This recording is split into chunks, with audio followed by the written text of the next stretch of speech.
It started like any ordinary morning for Michelle Hampton, a devoted mother from Clayton, Missouri. But by the end of that day, November 20th, her life would be cut short in a chilling sequence of events that shocked her community and left her family grappling with unimaginable loss. This is the story of a heinous crime where trust, greed, and violence collided in a way that would forever change lives. Michelle Hampton, 37, was a mother to a teenage daughter and the sister to Samantha, her twin. On that fateful morning, Samantha encountered her twin in an alarming situation. Michelle was seated in her car, a Nissan Rogue, with an unidentified man holding her at gunpoint. Panicked, Samantha attempted to follow her sister's vehicle, but her pursuit was abruptly interrupted. Another vehicle, a yellow truck, aggressively tried to force her off the road, even firing shots at her car. Miraculously, Samantha and her child, who was also in the car, escaped uninjured. From there, Michelle's nightmare spiraled further. Kidnapped by her captors, she was driven across the city of St. Louis. Surveillance footage and bank records revealed the torment she endured. Michelle was forced to make multiple stops at banks where her captors attempted to withdraw large sums of money. At one location, a request for $10,000 was denied, and she could only withdraw $2,000.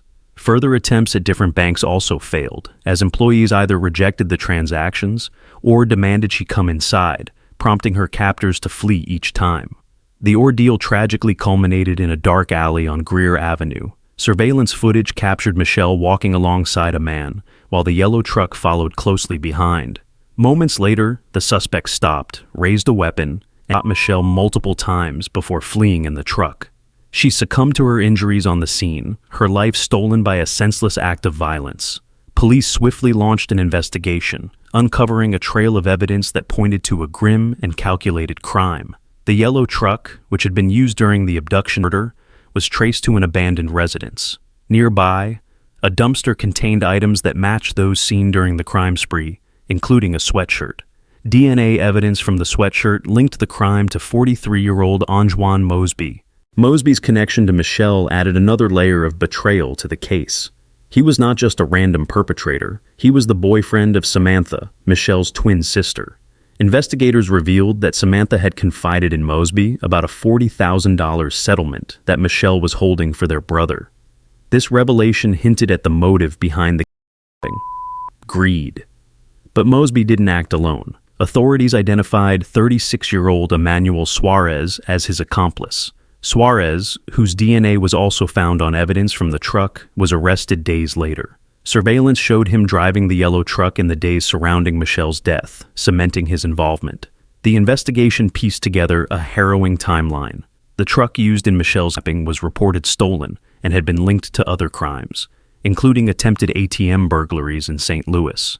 In the hours leading up to the murder, Mosby and Suarez had been planning their moves, intending to exploit Michelle for financial gain. Court documents painted a chilling picture.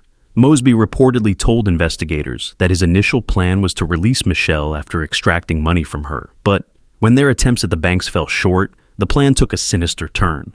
Mosby allegedly gave Michelle a chance to run, but when she refused, he ended her in cold blood. Both Mosby and Suarez now face a litany of charges.